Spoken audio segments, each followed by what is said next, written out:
And today we have another barometer on the economy. Inflation numbers were released. Predictions show that prices could be leveling off. Gas prices and travel costs are down. President Biden is touting his administration's actions to help bring down costs. Republicans say not so fast. They argue Americans are suffering and blame the Biden administration for trying to throw money at the problem. Both parties are making their cases ahead of the midterms in November. Here's NBC's Drew Petremol with the details.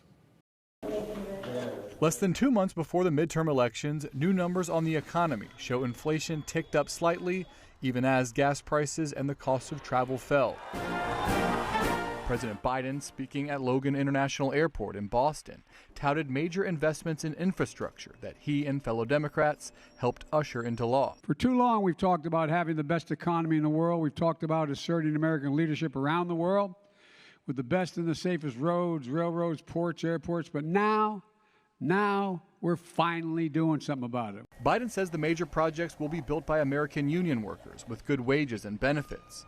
He also boasted about other parts of his legislative agenda, including the Inflation Reduction Act, which he says is helping to bring down prices. But there's more to do, a lot more to do.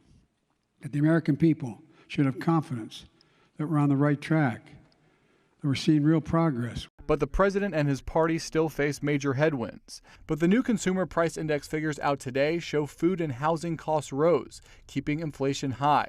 Polls show it's a major concern for the American people and a drag on the Biden administration, a fact Republicans are quick to point out. The American people know who created this mess. They remember quite well how Washington Democrats spent the spring of 2021 dining out on left-wing spending and leaving taxpayers to pick up the bill. The finger pointing will no doubt continue as we are now less than 2 months from Election Day.